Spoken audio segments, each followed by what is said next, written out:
Tere, head Karmeni kabineti vaatajad ja kuulajad. Varsti on jaanipäev ja see on meie üks suur rahvuspüha, mis on nii püha, et kõiki vanu traditsioone tuleb järgida, muuhulgas ka kõvasti söömise traditsioone. Jaanipäeval tehakse grilli ja muidki huvitavaid asju. Ja täna räägimegi ülekaalulisusest, rasvumisest ja kõigest sellest olulisest, mis inimesi puudutab. Minu tänane külaline on pereõde Marelle Maiste. Tere! Tere, Karmen! Kutsusin Marelle siia sellepärast, et pereõed on tegelikult väga head spetsialistid, kellega arutada seda, kuidas oma kehakaal kontrolli alla saada. Ma arvan, et paljud ootasid, et ma kutsun siia mõne treeneri või fitnessi austaja, aga kutsusin hoopis pereõe, aga räägi ise, kes sa selline oled ja kuidas pereõde oskab üldse nõustada inimesi kehakaalu ja toitumise teemadel? Ja, aitäh kutse eest, et tõesti selline elustiili nõustamine, sealhulgas ka siis kehakaalu teemadel rääkimine on pereõe selline igapäeva, ma nimetaks oskus, vajalik oskus ja me peame sellel teemal ikkagi inimestega vestlema, jah. Et mina töötan pereõena siis aastast 2013 ja olen spetsialiseerunud ka terviseõeks, et ma võib-olla nimetaksin seda nii nagu lõpetavad arstiteaduskonna saavad üldarsti siis kutse siis terviseõenduse eriala, siis tähendab seda, et me justkui oleme siis nagu õenduse siis residentuuris, et me oleme siis natuke spetsialiseerunud just sellele, et oleksime rohkem valmis tegutsema just nõustamis nii-öelda protsessidega. Ja just, et meil oleks nagu seda pädevust siis rohkem. Ma loen natukene statistikat ette. Tervise Arengu Instituudi 2024. aastal avaldatud uuringust selgus, et liigne kehakaal on üheks põhjuseks koguni 19% surmajuhtumitest. Täiskasvanutest on liigse kehakaaluga 62%, sealhulgas 36% on rasvunud. Ja koolilastest on ülekaalus või rasvunud 31%. Ja rasvunud tähendab siis seda, et kehamassi indeks on üle 30, ülekaalulisus, et ta on üle 25. Kas sina näed oma patsientidel, kui sa kohtud perearsti keskas patsientidega, et kuidagi nüüd sa ütlesid, et 2013 aastast alates pereõde, et näiteks selle aja jooksul on inimeste kehakaal kogu aeg kasvanud? Ma niimoodi aja jooksul ei oska niimoodi võrrelda, aga loomulikult täna me ju elame täiesti teises justkui ajajärgus, et see rasvumine on viimase sellise 30 aasta jooksul ju tõusvas trendis olnud.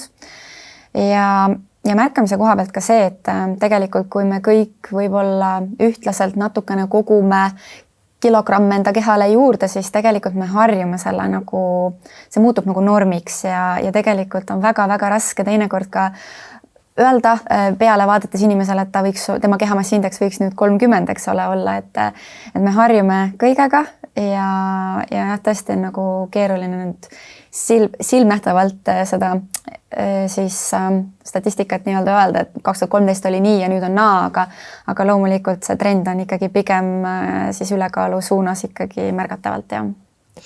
Aga miks me siis paksud oleme? Et mida me valesti teeme? Ma arvan, et meil ei ole mitte kunagi varem olnud nii palju toitu ümberringi, et valikut on palju ja paraku kõik toidulaadsed tooted, mis meil täna siis supermarketis müügil on, paraku ei ole toit, et nad sisaldavad palju kaloreid ja toiteväärtus on selles mõttes olematu, et väga raske on teha õigeid valikuid, sest et meie elustiil jääb järjest passiivsemaks ja midagi ei ole teha, et kui sa ikkagi tarbid rohkem kaloreid, kui sa kulutad, siis see koguneb, et nii ta on. Minu lapsepõlv möödus 80-ndatel ja ma mäletan, et toona esiteks toit oligi palju lihtsam. Hästi palju oli juurvi- ja köögivilju, talvel puuviljadest ikkagi unistada eriti ei saanud, et võib-olla mõnel inimesel heas keldris kuskil aastavahetuseni õunad säilisid ja porgandid säilisid ka, aga kõik muu oli küll et ma mäletan, et näiteks kui praegune aeg mind viidi tavaliselt maale vanaisa juurde ja siis me lastega olime võimelised ära sööma kõik rohelised maasikad, mis olid peenra peal. Et meid hoiti sealt eemale ja siis, kui tulid esimesed punased maasikad, et siis tõi vanaisa meile igaühele siis ühe punase põsega maasika. Ja ma olengi mõelnud, et see küllus, mis meie ümber on praegu, et on ta siis need tervislikud ja värsked tooted või siis ka hoopis teistsugused, hamburgerit minu ajal üldse ei olnud olemaski. Ja ega hamburger ka alati tingimata halb ei ole, eks ole, et lihtsalt seal tuleb nagu vaadata, mis seal sees on ja kuidas ta tehtud on. Aga et tõesti see toiduküllus meie ümber on täiesti enneolematu. No just, et kui me mõtleme kas või vaadates tagasi eilsele päevale, et nagu mitu korda päevas me teeme nagu valikuid, et kas ma nüüd võtan seda või ei võta. Sõitsin eile Saaremaalt tagasi, mõtlesin, kas ma teen tanklas peatuse või ei tee. Kas ma lähen praami peal ülesse või ei lähe, et need kõik ongi nagu me oleme lihtsalt päeva jooksul nagu kümneid ja kümneid kordi kogu aeg nende valikute eest, kas võtta või jätta. Et see on väga keeruline ja see on ju inimlik ja inimloomuses, et sa tahad seda head asja, sa tahad ennast hästi tunda, see annab sulle selle hea mõnusa maitse ja kogemuse ja kui sul on ka kõht tühi, siis nagu on loomulik, et sa võtad esimese ette juhtuva nagu toidu, et seda vajadust lihtsalt nii-öelda siis rahuldada, et kõht saaks täis. Et kuidagi nagu tõesti see, et ei ole enam vaja oodata sööki ja kuidagi tundub ka see, et inimesed nagu tunnevad, et tõesti, et kui kõht on tühi, siis peab kohe sööma. Et võib-olla tasub oodata ka seda nälja suurenemist või mitte. Jah, siin on ka jälle see, et kui väga paljud patsiendid ütlevad, et nad söövadki ühe korra päevas ja siis, kui on õhtusöögi aeg, siis nad söövad lihtsalt niivõrd üle. Et siis see tekitab jälle selle teistmoodi efekti, et ma siin on sellest toidu kvaliteedist nagu juttu olnud, et tegelikult nagu toitumine ei pea olema keeruline, et meil on tõesti neid dieete ja väga moodsaid siin soovitusi sotsiaalmeediast, igalt poolt tuleb sisse, et tegelikult ikkagi märksõna on siin puhas toit. Et kartul ja kaste on väga okei toit, et see ei ole halb ja nagu see ongi või supp köögiviljadest ja võib-olla natuke liha või just, ja see ei ole tegelikult ka kallis teha, et kõige ja väga kiiresti saab valmis. Absoluutselt, ja et ikkagi ka ette, eks ju, teha seda toitu, et kaasa võtta tööle. Oma kodutoitu kaasa võtta, pluss kogused. Just. Ja et tihti söögikohtades on suuremad portsud, kui me oleme harjunud kodus sööma. Ja ma kunagi lugesin mingit, see oli väga ammu juba, ma arvan, ma olin ise tudeng ja see oli 90-ndatel, kui USA-s tehti uuring, kus vaadati siis, kui palju inimesed jätavad toitu söögikohas järgi. Ja seal olid nagu mega suured portsud ja inimesed ikkagi pigem ei jätnud järgi või püüdsid mitte järgi jätta, et meie oleme ju ka kasvatatud, et toitu ei tohi järgi jätta, sest muidu Aafrikas lapsed nälgivad. Et tegelikult võib-olla peab täitsa õppima, aga teinekord ikkagi poole pealt ma ei söö edasi, et tegelikult Aafrika laste nälga see ei mõjuta ja tänapäeval isegi arenguriikides nagu seesama Aafrika vaesus toob kaasa ülekaalulisuse, mitte alakaalulisuse, et see on tänapäeva huvitav fenomen. Jah, et me sinna teemasse ka läksime, et hiljuti ka oli kokkupuude just sellise patsiendiga, kellel ei olnud materiaalselt võimalik siis endale isegi toidupoest siis süüa osta ja ma küsisin ka, et millest ta siis toitub ja olidki siis erinevad nii-öelda abipakid, mida siis pakutakse ka kaubanduskeskusest, eks, mis tulevad. Ja tegelikult see oli, ma ei olnud varasemalt kokku puutunud sellega, et mida siis päriselt nende abipakkidega neile antakse süüa ja seal tegelikult seal olid oligi sõõrikud, saiakesed, tegelikult kõik sellised asjad, mida me tavaliselt ütleme, et palun ära söö pigem, et proovi vältida või söö vähe. Ja tegelikult see oligi neile nagu see, et see on siin igapäevatoit. Et ma olin päris šokeeritud tegelikult, ma ei osanud seda oodata. Ma võtan selle mõtte kaasa. Ja, et peaks ka abipakkidesse vaatama sisse tõepoolest. Poliitikas on tegelikult räägitud viimastel aastatel päris palju suhkrumaksust. Et tuleks maksustada, teha natukene kõrgemaks need hinnad, just jookide osas on räägitud. Teine asi, mida praegu minu kolleeg regionaal- ja põllumajandusminister teeb, tema loob võimalust ettevõtetele panna oma toodetele peale valgusfoorisüsteemi ehk et inimene saab kohe kiire ühe pilguga aru, et mis toit on, et kas ta on siis nagu energiatihe või ei ole. Ja mind üllatas see, et see oli varem tegelikult seda ei tohtinud teha ja isegi praegu on sellele vastaseid, ehk siis vastu on muidugi need, kellel on väga punases kategooriasse minevad toidud. Et me oleme siin erinevaid asju ka rääkinud ja mõned tõed võivadki kõlada umbes nii, et aga ma ju teadsin juba, kas või see, et kui sa vähem liigud kui sööd, on ju, et siis tuleb ülekaalulisus, me kõik teame seda, eks ju. Et aga miks see siis nii on? Ma ütleks, et teadlikkus on tohutult kõrge praegusel ajal ka toitumisest, isegi kohati väga detailselt inimesed teavad, mida tohiks, mida ei tohi. Et aga miks siis ei tehta sedasi? Ja ma arvan ka, et teadlikkus on täitsa kena, täitsa hästi. Siin tuleb jälle see inimlikkuse faktor, ma arvan jälle mängu, et mis siis on see samm, hakkame pihta. Et siin tegelikult pereõde saabki selle esimese sammu võib-olla aidata nagu seada, et me kõik teame, mida me peaksime tegema, aga see esimene samm on alati kõige raskem. Et kuna pereõde tegeleb tegelikult ju tervisekontrollidega, krooniliste haigete jälgimisega, siis seda esimest sammu on sellel hetkel väga lihtne teha selles mõttes, et pereõde saab olla see, kes näitab initsiatiivi. Jah, see teadmiste osa on nagu üks, alati saab eitada, vaadata kõrvale, et peab ikkagi motivatsioon tulema ja see motivatsioon tuleb üles leida selle inimese seest, et mis seda inimest siis nii-öelda drive'ib või mis on see eesmärk, miks ta seda teha tahab, et loomulikult kui keegi teine talle ütleb, et sa oled ülekaaluline, et võta ette midagi, siis see võib haiget teha ja teiseks on see, et ega seda ei pruugi ka teda nii-öelda muutusele siis juhtida, vaid pigem, mis on tõesti see asi, mis seda inimest kuidas sina leiad selle üles? Sa ütlesid just, et pereõde võib olla ka see ise selle vestluse algataja. Et mis see siis nagu võiks olla? Või kuidas sa leiad selle inimese motivatsiooni üles? Või kuidas inimene ise võiks endast selle üles leida? Ja. Kui me võtame ühe näiteks täiesti tavalise tervisekontrolli pöörduja, keskealine, olgu ta meesterahvas, naisterahvas ja mul on nagu selles mõttes ikkagi tüüpküsimused, mis teemasid ma alati puudutan patsiendiga. Sinna hulka kuulub siis erinevad riskikäitumised, alkoholi tarbimine, tubakatoodete tarbimine ja vaimse tervise siis nii-öelda skriinimine. Et kui me räägime ikkagi ülekaalust, siis me peame skriinima ka vaimse tervise osas, sealhulgas une osas, une kvaliteedi osas ja kuidas inimesel üldse elus läheb, et kui inimesel on ikkagi väga pingeline ja stressirohke aeg, siis meil ei ole mõtet hakata siin... Siis võtaks õhtul väikse veini, vaata.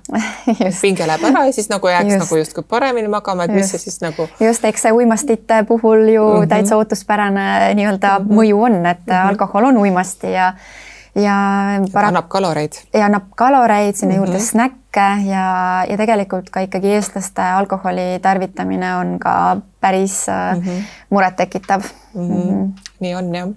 Et kunagi doktor Rospu tõi sotsiaalmeedias väga hea näite, et alkoholist just, et leevendaks justkui stressi, aga tegelikult und häirib, et nagu justkui aitaks uinud, aga tegelikult uni on halvem alkoholi, isegi väikse koguse tarvitamise foonil.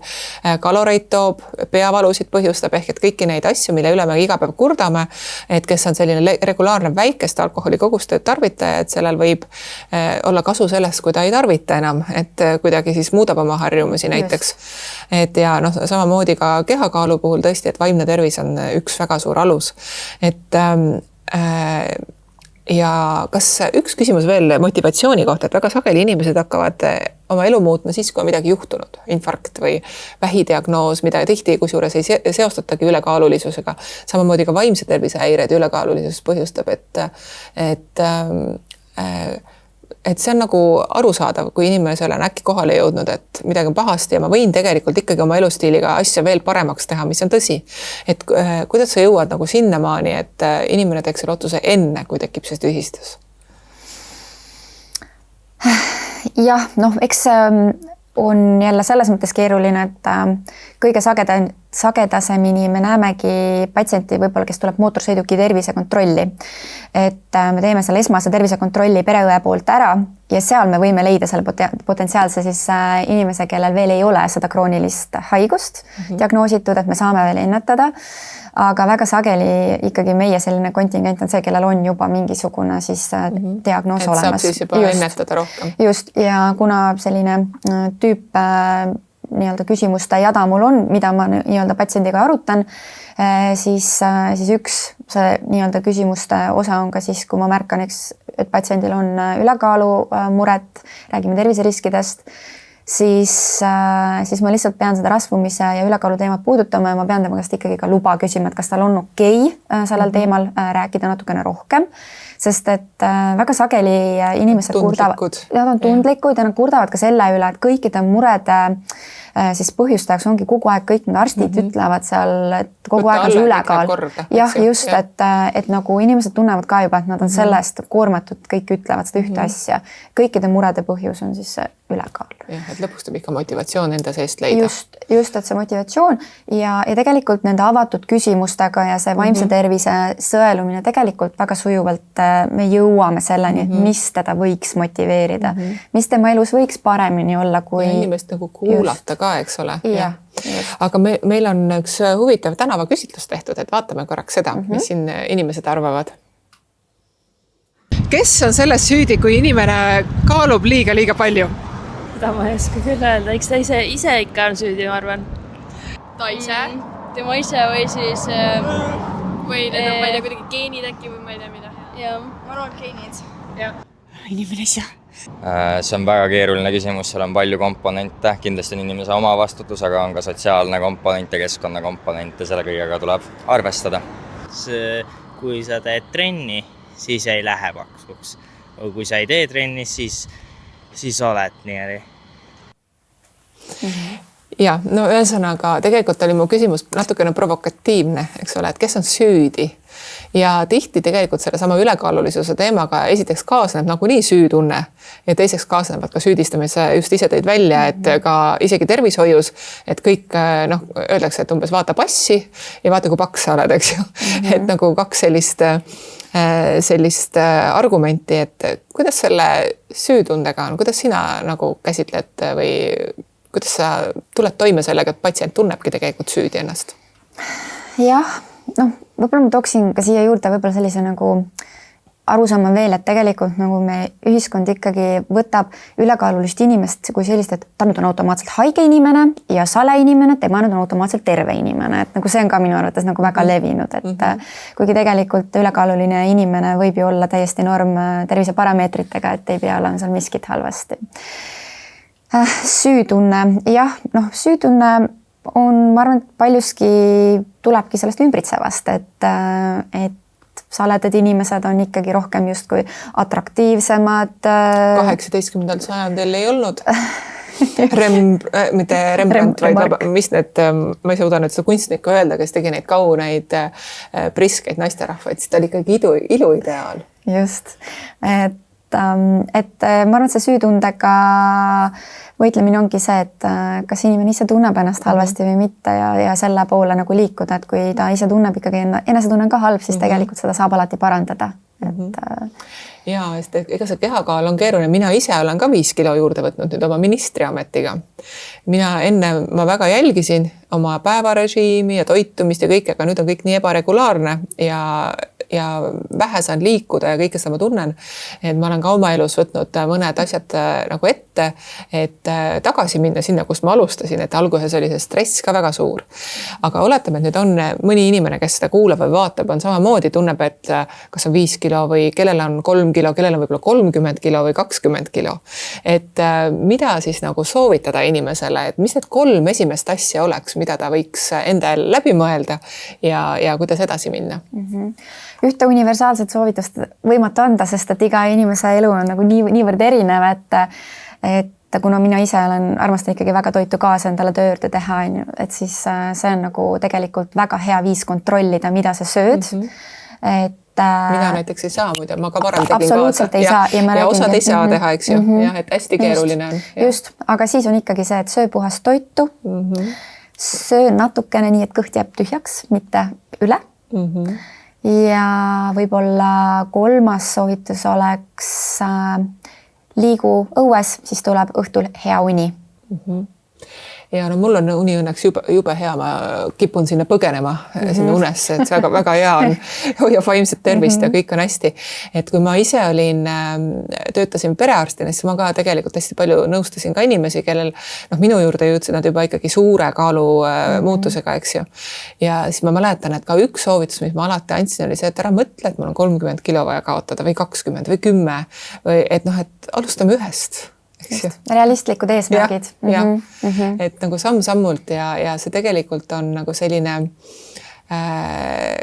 sa ise tõid ka nii hästi välja selle inimese motiveerimise, et selle inimese enda soov tegelikult, kui ta juba sinuga räägib, siis tegelikult ta juba tahab midagi muuta. Aga nüüd, kui ma enne siin sissejuhatust tegin, ma ütlesin ka, et fitness ja treener ja kõik, et kuidas siis ikkagi liikumisega on? Kas nii saab ka, et ei pea trenni tegema? Et kumb on olulisem, kas toitumine või liikumine? Ma pean ütlema, et kui me räägime ikkagi ülekaalust, siis toitumine on olulisem, sest et see kaloraaž on see, mis seda ülekaalu ikkagi põhjustab. Ja on ju teada-tuntud ka see, et mida rohkem inimene liigub, seda tühjemaks ta kõht läheb. Just, et kui me väikeses kaloridefitsiidis ikkagi oleme, siis see kaal tegelikult langeb ja teist võimalust ei ole. Aga nüüd, kui inimene on suutnud oma kehakaalu juba viia kuhugi, et kuidas see hoidmine on siis, kuidas see nagu saavutada, et kas siis nagu päriselt elu lõpuni peangi lugema nagu seda või vaatama, mida ma söön ja kas ma ikka liigun, aga eelkõige ikkagi, et mida ma söön? Ja ma arvan, et see on üks teine väljakutse, eks, et kuidas seda kaalu siis ikkagi nii-öelda säilitada, et eks ta jälle see inimlikkuse faktor tuleb mängu, et ühel hetkel me kipume oma vanade harjumuste juurde ikkagi tagasi minema ja me kõik teame kedagi, kes on nii-öelda oma kaaluga üles-alla hüppanud, et kaotanud 20 kilo, siis 20 juurde jälle, et 30 juurde. Just, et see on väga raske ja ma arvan, et see ongi sihuke elukestav ja kui sa oled selle suure nagu muutuse teinud, siis ikkagi see jääb sind nagu nii-öelda selles mõttes painama ikkagi terveks eluks, et sa ikkagi pead mõtlema, mis sa sööd ja mis ei söö. Mina olen kohanud seda nagu inimeste leina justkui, et ma pean igaveseks loobuma millestki jube heast. Et kuidas sina selliseid inimesi nõustad? Ei, kunagi ei tohi enam jäätist süüa. Ei. Mina armastan ka, mina söön kõike ja inimesed peabki olema, kõik peab olema lubatud, et siin ei ole nagu sellised äärmuslikud asjad ja muutused ei vii mitte kusagile, et sama on tegelikult teist tüüpi diabeeti põdevate patsientidega, et nad arvavad automaatselt, et nüüd on suhkrukeel terveks eluks, nii et nagu ei, nagu, et lihtsalt tasakaal on peaasi, et siin tuleb lihtsalt leida nagu see, et iga päev sa ei saa kringlit süüa, vaid ikkagi pidupäevadel ja see on okei. Aga ja siis see on kohe 5 kilo korraga. No ja, eks siis tuleb leida see, et mõistlikult, aga kõik on ikkagi lubatud, et ei ole nii. Just.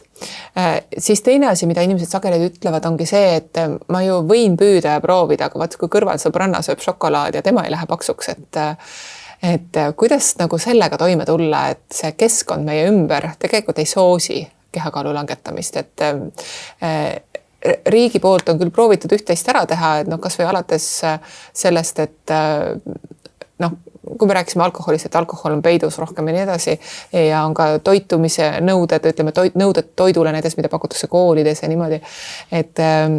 Aga mida inimene ise saab ära teha, kui ta on sellises keskkonnas ikkagi, et on sõbrad ja pere ja kõik ja poes on ka ahvatlevad asjad on ikkagi hästi pandud välja ja. Jah, eks siin ongi, kui on ikkagi see soov selle teemaga, kaalu teemaga tegeleda, siis ja ise toituda tegelikult nii-öelda puhtast normaalsest toidust, siis sul ei teki ka selliseid isusid. Aga mis see puhas ja normaalne toit on? Jah, ongi täpselt see, et sul on nii-öelda see taldriku reegel, et sul on seal igat asja natukene, et ongi köögivilju, sul on valku, mis hoiab kõhtu täis, sul on süsivesikuid, et tegelikult siis ei teki ka selliseid isusid ja ma arvan, et iga inimene saabki mõelda seda nii, et olla ise ka eeskujuks. Kui palju sa oled soovitanud erinevaid abivahendeid? Ma tean, et on olnud inimesi, kes on AI abil kaalust alla võtnud. Teevad foto oma toidust ja siis AI ütleb, et kas see on hästi või halvasti ja mida ta veel võiks süüa, mida ei võiks, et kuidas sa oled nagu teinud? No oma igapäevapraktikas ütlen ausalt, ma ei soovita mitte ühtegi programmi, mida kasutada. Inimesed on nii leidlikud, nad teevad omad kohandused, vaid mina ikkagi proovin leida nagu selle muutuse, mis oleks päriselt tehtav. Et kui inimene ikkagi joob seda kohvi, hommikukohvi 2 teelusikatäie suhkruga, et siis meie eesmärk on ikkagi see, et äkki õnnestuks sellest suhkrust lihtsalt loobuda. Me peame väikeste sammudega minema, sest et need on need muutused, mida me suudame pikemaajaliselt nagu siis järgida.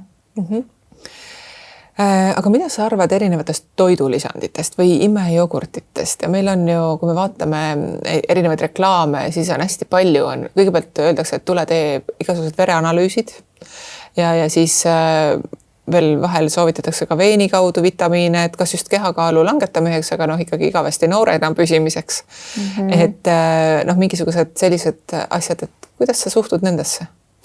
No neid võimalusi on nii palju, et nendega ei jaksa kursis isegi olla, et väga vahva, et sotsiaalmeedia on ikkagi väga võimas ja annab väga palju lootust kõikidele elumuredele. Aga muidugi vaadates nagu realistina seda, et siis kuigi mõistlik ei ole, ükski jogurt ei saa meid peenikeseks teha ja pigem me peame minema jälle siis sinna algusesse tagasi, et ikkagi normaalne toit on see puhas toit.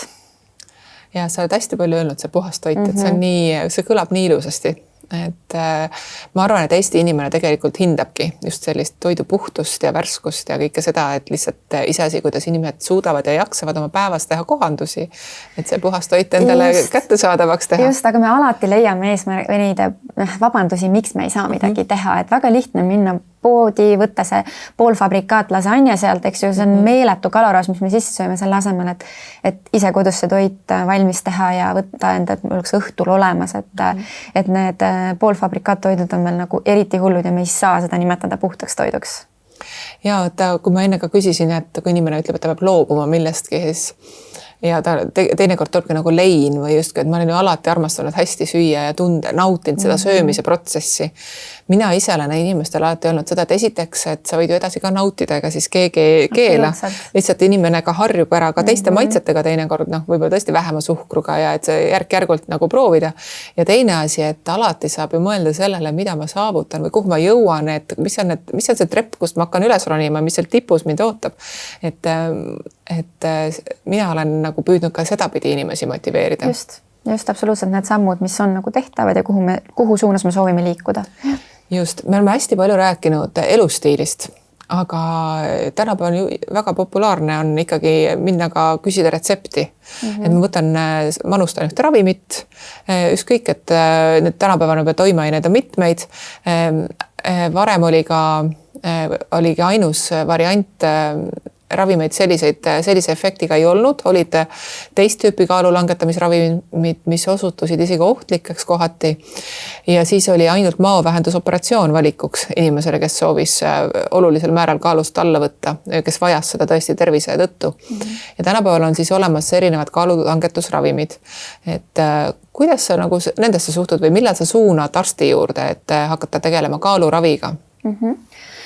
Kui me oleme nagu patsiendiga vestluses jõudnud siis sinnamaani, et me tegelikult siis oleme mõlemad teadvustanud, et tegemist on siis ülekaaluga, siis ma räägin patsientidele erinevatest siis võimalustest, mida siis tegelikult täna meil on 3. Üks ongi see, et tegeleda siis ise võtta ennast siis käsile teadlikult, hakata muutusi tegema, mis on loomulikult ka tegelikult üks raskemaid valikuid ja teekondi, aga kõigile kättesaadav ja tehtav. Teine valik on siis erinevad kaalulangetuspreparaadid, mida ju laialdaselt kasutatakse ja omavad selles mõttes ju head efekti. Need inimesed, kes on ikkagi riskipatsiendid, siis loomulikult on ju rasvumine ka haigus. Et on suurepärane, et meil täna tegelikult on üldse midagi, mida neile määrata. Ja kolmas variant on siis kirurgia ja neid 3 varianti ma alati inimesele pakun ja järeltegevusena tegelikult ongi see, et kui ta mõtleb selle üle, kuidas mida teha võiks, et siis ta on alati tagasi oodatud, kas siis pereõe, perearsti juurde. Ja mina olen alati ka rõhutanud seda nendele inimestele, et tegelikult kui me ka ravi kasutame, et ma just mõtlen ravimit, et see ei tähenda, et me oma elustiili ei muuda, et tegelikult isegi tuleks alustada kõigepealt elustiili muutmisega ja siis võib-olla see ravim on nagu toeks, et kui sa tõid enne välja vaimse tervise häired, siis võib-olla teinekord tuleb alustada hoopis nende raviga. Sest et kui inimesel on vaimse tervise mured, siis ta ei suudagi oma elustiili väga lihtsasti muuta. Et see on selline keeruline teema. Absoluutselt. Ja, et tihti arvatakse tõesti, et see ravim, nüüd ma võtan ravimit ja siis on kõik korras, aga tegelikult kogu see töö, millest me just siin rääkisime, see on ka oluline. Aga nüüd ikkagi, kuna on kohe jaanipäev tulemas ja inimestel on söömisele eraldi kohe sellised plaanid, siis mida sina soovitad? No alustuseks mina soovitan kõigil teha ikkagi väike matk oma sõpradega, olge aktivistid ja kutsuge oma sõbrad kokku ja minge matkale, et nautige looduse hääli, et see on väga rahustav ja pärast matka loomulikult väike šašlõkk on ikka lubatud ja lihtsalt aga üle lõkke hüppamine on ka hea füüsiline tegevus ju. Just, aga kuna põletustraumade risk on väga suur, siis ei soovitaks.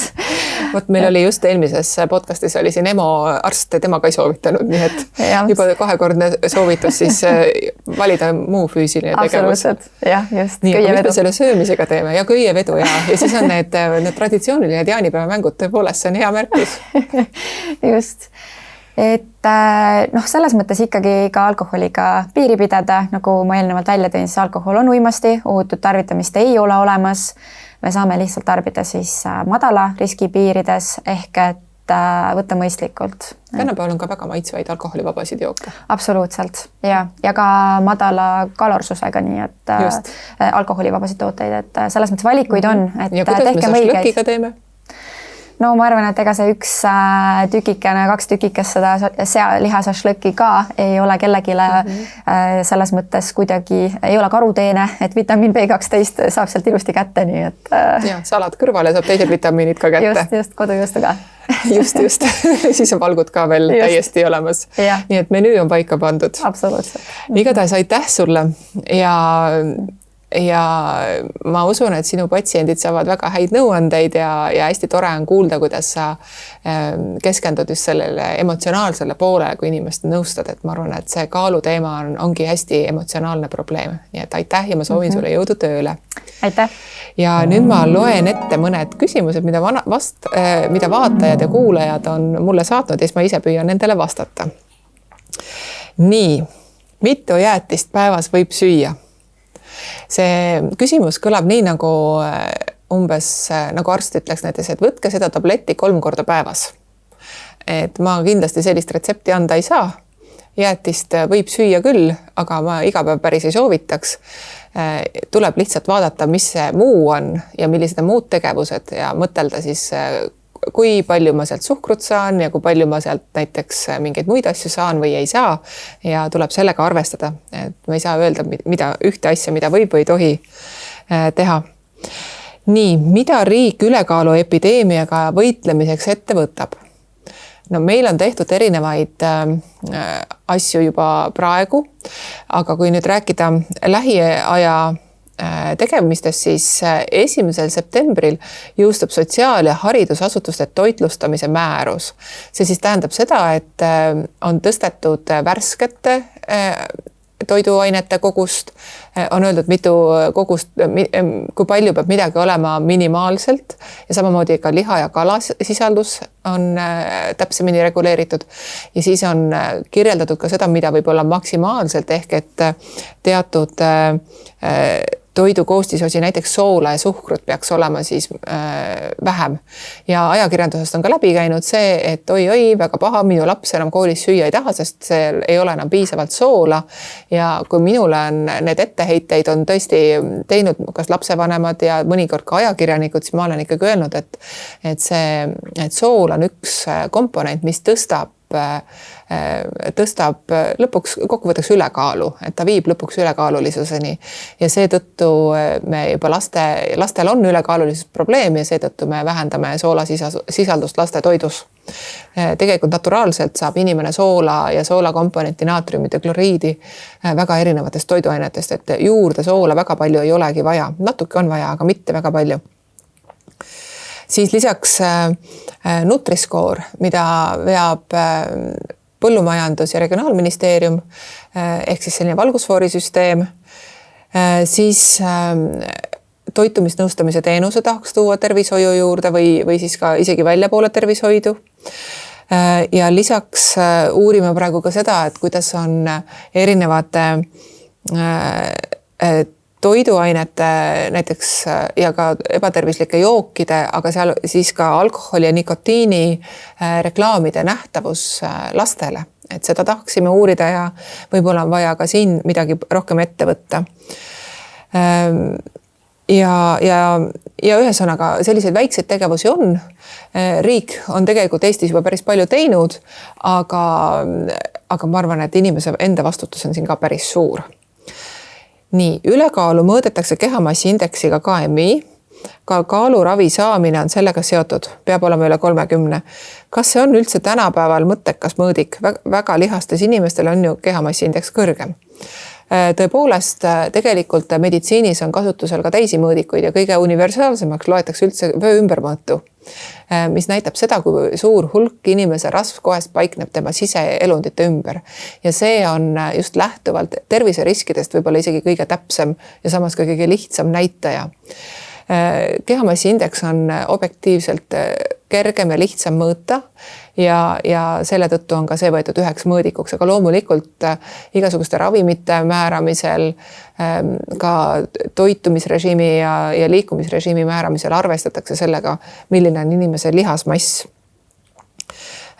Kehamassi indeks on veel selles mõttes hea näitaja, et ka toitumishäired on hästi mõõdetavad sellega, et üks toitumishäire tõepoolest on siis ka rasvumine ja on veel olemas nii-öelda hoogsöömine ehk binge eating, aga siis on ka alakaalulisusega seotud toitumishäired nagu bulimia ja anoreksia. Need on kõik ikkagi ka tugevalt vaimse tervisega seotud, et siin tuleb seda kõike järgida ja vaadata, et mis need põhjused on toitumise muredel.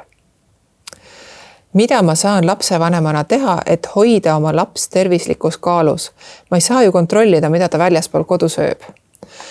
Eks mida ikka saab lapsevanem teha, ta saab õpetada oma last ja eriti väikelapse eas harjutada tervisliku toiduga. Minu meelest, mida mina olen õpetanud ka väikelaste emadele, isadele, et minu meelest ei ole õige küsida lapselt, kas sulle maitses see toit.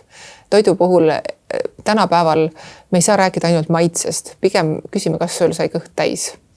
Seepärast, et kui me kogu aeg tahame, et laps sööb ainult sellist toitu, mis talle maitseb, siis talle kindlasti maitsevad suhkrurikkad toidud, oleneb lapsest ja selliste laste menüü võib minna.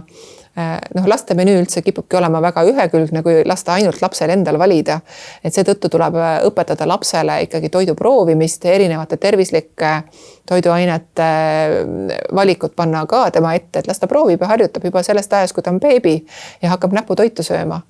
Et lastele loeb sageli ka toidu selline tekstuur ja konsistents, et neil on väga tundlikud maitsemeeled, et ei tasu kohe heituda sellest, kui lapsele ei maitse, vaid ikka uuesti proovida ja selgitada lapsele, mis on tervislik, mis ei ole tervislik ja õpetada ka taskuraha kasutama ja nii edasi. Et eks see on selline oma lapsega suhtlemise küsimus kõige rohkem, et ega rohkem ei saagi teha. Mida vanemaks laps saab, seda rohkem ta teeb ise valikuid ja vanem lõpuks paraku võib-olla tõesti mõnda valikut peab ka aktsepteerima. Kas peamine rasvumise põhjus on nisutoodete ületarbimine? Ei ole. ma ei olegi aru saanud, miks need nisutooted on nii kuidagi väga negatiivselt suhtutakse nendesse. Inimesed ütlevad, et ma lõpetan nisutoodete tarbimise ja siis mul kohe kehakaal läheb alla ja puhitisi on kõhus vähem. Tõepoolest nisus esineb gluteeni ja on inimesi, kes on selle suhtes ülitundlikud. Aga sageli nisutoodetes esineb ka suhkrut näiteks päris palju, esineb rasvasid, igasugused saiad ja leivad, need on ju kõik ikkagi või õliga tehtud ja ka tavalisesse väga justkui soolasena mõjuvasse leiba on siis lisatud tihtipeale suhkrut, et vaadake pakendeid. Ei ole põhjuseks ainult nisu, vaid ka seda sama suhkrut ja seda rasva võib loomulikult tarbida. Küsimus on koguses, et me ei saa öelda, et üks toiduaine on teinud väga palju halba. Pigem näiteks, kui te sööte täistera nisutooteid, siis sealt saate hoopis väga väärtuslikke B-grupi vitamiine. Millised on kõige kahjulikumad E-ained? Teine selline võib-olla laialt levinud müüt, et kõik need E-ained on väga-väga halvad. No näiteks E330 on sidrunhappe. Isegi erinevad vitamiinid on nii-öelda E-ainetega tähistatud. E-aine on siis lihtsalt toidule lisatav aine, mis on kas siis maitse või stabiilsuse või värvi jaoks lisatud. Nad on Euroopa Liidus kategoriseeritud selleks, et tagada nende ainete ohutu kasutamine ja tegelikult Eestis enam-vähem ikkagi üritatakse ohutult neid kasutada ja seda jälgitakse päris korralikult. Et ainult E-aine sisaldus toidus ei tähenda, et toit on ebatervislik. Või see võib isegi tähendada, et see teeb kohati teda tervislikumaks või teeb ta atraktiivsemaks või maitsvamaks, aga et ei tasu ainult sellest lähtuda. Kahjulikkus sõltub sellest, milline on kogus. Inimesel võib kahjulik olla ka täiesti puhas vesi, kui seda liiga palju või hoopis liiga vähe tarbida. Et alati tuleb vaadata siis koguseid ja meie toitudes üldiselt hoitakse neid koguseid kontrolli all. Kas õhtul pärast kella 6 söömine teeb päriselt paksuks? Paksuks teeb siis, kui inimene sööb rohkem ja kulutab vähem. Siis inimese kehakaal tõuseb. Kui inimene sööb õhtul, siis see tähendab, et võib-olla hommikul ei ole isu nii suurt. Tasub kuulata oma keha, mõni inimene ongi õhtune sööja, mõni on hommikune sööja. Et ma ei demoniseeriks otseselt kellaaja järgi söömist, vaid pigem ikkagi selle järgi, kui palju inimene sööb, kui sageli ta sööb, mida ta sööb, kui tihti ta sööb ja kuidas ta ennast tunneb kõige selle foonil ja mida teeb kehakaal. Selle järgi on hästi näha. Nüüd teine sarnane küsimus, ma ei suuda hommikuti süüa, kas pean ennast sundima? Ma kahtlustan, et selle küsimuse esitas see sama, kes esitas eelmise, kuna tõepoolest, kui inimene õhtul sööb, siis ta ei suuda hommikul süüa ja see on täiesti normaalne reaktsioon. Ei pea sundima, aga kui sa tahad hommikul süüa, siis lihtsalt ära õhtul liiga hilja söö. Ja ma ei ütleks, et ka see on pärast kella 6, see ju sõltub, mis kell sa magama lähed, mis kell sa tõused. Aga üks pikem söögipaus võiks jääda küll õhtu ja hommiku vahele. Mida teha siis, kui magusa isu on kogu aeg? Magusa isu on tihtipeale võib-olla sellise liiga pika söögivahe näitajaks. Ja see ei tähenda, et tuleb kogu aeg süüa magusat, vaid võib juua ka lihtsalt vett või süüa midagi tervislikku. Inimesel tekib täiskõhutunne väga mitme koostoime tulemusena. Näiteks see sama magus annab väga kiire täiskõhutunde, see kiiresti annab inimesele energiat. Näiteks väiksemad mõõtu suhkrud imenduvad juba suulimaskestas. Et see ongi, et suhkrud ongi mõeldud selleks, et inimene saaks väga kiiresti endale energiat, sellised väikesed suhkrud nagu seesama valge suhkur, mis on meil suhkrudoosis, aga ka puuviljad, mesi, sellised suhkruallikad. Siis teine variant, kuidas inimesel tekib täiskõhutunne, on nagu sellised natuke pikemad suhkrud, mis on siis näiteks kiud või ütleme sellistes täisteratoodetes, kus on hästi või isegi tärklis on üks sellistest suhkrutest, kus organism hakkab jupikaupa sealt energiat ära võtma ja ta annab sellise pikaajalise täiskõhutunde. Aga üks asi, mis annab veel täiskõhutunnet, on see, kui magu venib. Ja seetõttu ka isegi see, kui me joome klaasi vett, siis see magusa isu võib minna vähemaks. Et tegelikult see on niisugune küsimus, mida tasukski esitada võib-olla oma pereõele või mõnele toitumisnõustajale, et saaksite koos vaadata siis üle, kuidas sa iga päev toitud ja võib-olla siis koos mõelda, et mida teha sellise konkreetse magusaisu korral, et ühte universaalset lahendust ei ole. Aga tõesti, see võib näidata seda, et söögivahe on läinud liiga pikaks ja vahel siis võib-olla klaasitäis vett on hoopis parem lahendus, kui võtta šokolaadi. Või süüa lihtsalt korralik lõunasöök või õhtusöök või hommikusöök. Kui mul on kilpnääre haige või hormonaalsed probleemid, kas kaalulangus on üldse võimalik? On ikka võimalik ja on isegi vajalik, kui inimene on ülekaaluline. Sõltumata tervisehäiretest tuleb kehakaalu hoida korras. Kõiki kroonilisi haigusi praktiliselt kehakaalu langetamine, kui on ülekaal, langetab, ravib, viib paremini kontrolli alla ja lihtsalt võib olla osade haigustega raskem olla kehakaalu langetada. Kui haigus saab ravimitega kontrolli alla, siis tegelikult on kehakaalu langetus täpselt samasugune nagu igal teisel inimesel. Mina tänan teid kuulamast ja vaatamast. Karmeni kabinet ootab teid jälle ja soovin teile ilusat jaanipäeva ja tervislikku toitumist.